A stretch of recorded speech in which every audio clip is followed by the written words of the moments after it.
Welcome back to another Voices of Change. I'm really excited to be joined by Matt Pitman.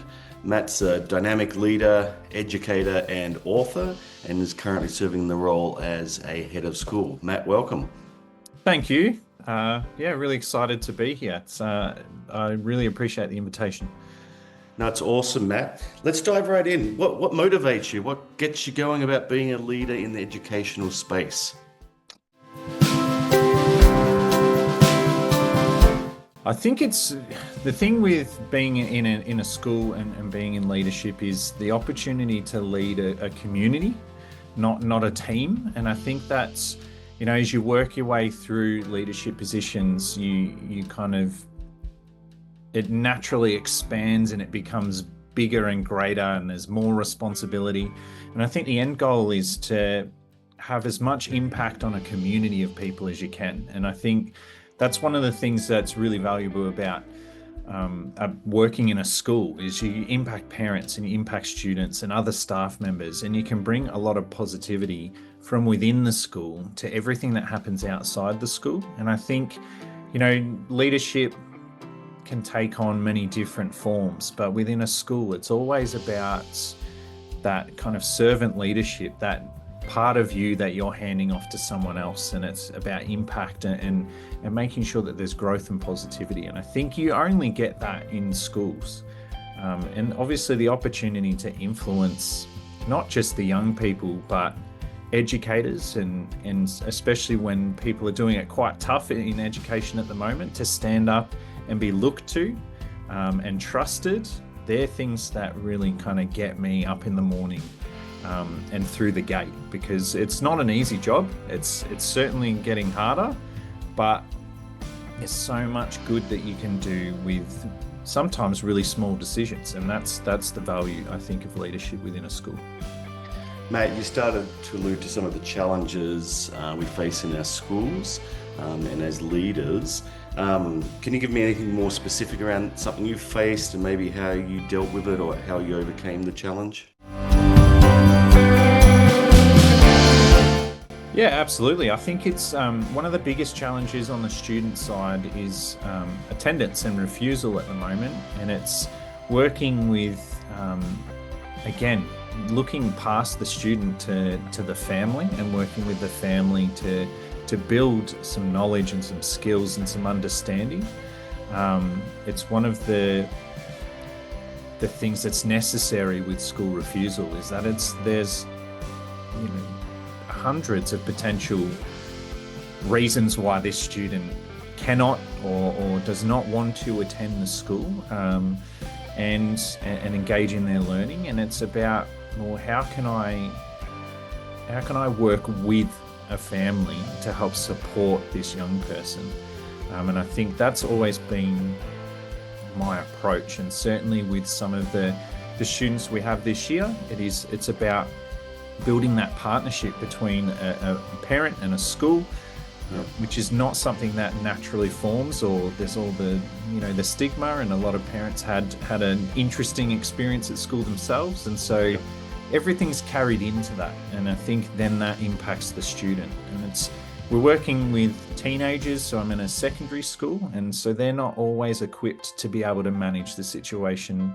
But if you get all the adults on the same team, then you've got obviously as much support as you can possibly have around that young person. And I think, on the staff side, it's just about helping staff find their passion or refine their passion for this job.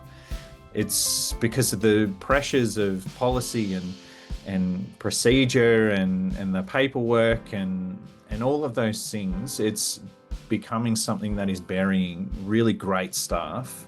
And so being that light for them in a day when it may not have gone very well, or they might not be feeling that was, that all that positive, that's the role of the leader, I think, is to remind them of the little things that are going great. And it's because they're a part of this community and their contributions matter, even if they can't see them at this point. And so I think it's a lot of just helping people recognize their own influence at a time when students are being told that they're misbehaving and that their generation is this, that, and the other. Staff are being told that, their job isn't respected and, what have you. We've got a lot of messages coming in on the negative, and I think within the gates here, this is my chance to share a bit of positivity and help them see the impact they're having, so that they, can again come back the next day and have that same impact. Matt, you basically answered my next question, which was actually delving a little bit more into EI, emotional intelligence, but you've sort of captured your approach and your thoughts around how do you support staff, students, and families. So well done on all that work. Let's think forward a little bit. The future of education. What's your role in shaping that? Because we are at a bit of a moment in time where there's many great things going on, as we know, but there are challenges. So tell me a little bit more about what you envisage. Well, a lot of my work within and outside of school is based around connection and trying to re-engage people with people. And so I think the future of education is in the people. I think we're far too concerned with building structures and scaffolding and looking at curriculum and whatever it might be, and we're not focused enough on the humans who are engaging in it. And I think this should be a model where, whether it's an adult or a young person or any of the humans, and there are hundreds of them linked to every school, but they should be at the center, and they should be the lens through which we're looking at making all of these strategic decisions, not the other way, where we're making decisions and looking at the end, we'll implement them for these humans, when we need to be flipping that model and looking and saying, well, the humans are first, what are the needs?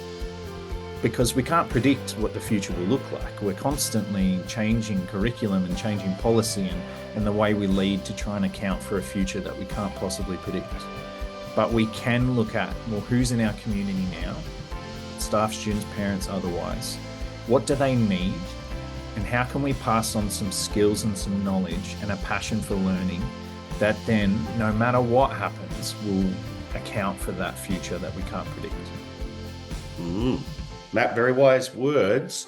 I'm going to finish up here with our last, we call it a gem. So if you could distill everything you know, and you've sort of done such a great job with so many pithy ideas already, but from your experience thus far, what's a takeaway for someone else if they just only had 30 seconds to chime into this conversation?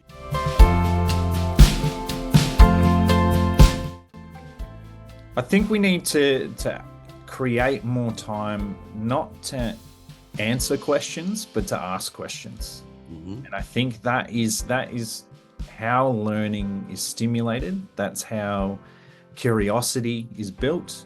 And that's how we're going to actually reconnect with what schools should be. Matt Pitman, absolute pleasure. Thank you for your time on Voices of Change. I've learned a lot. Thank you.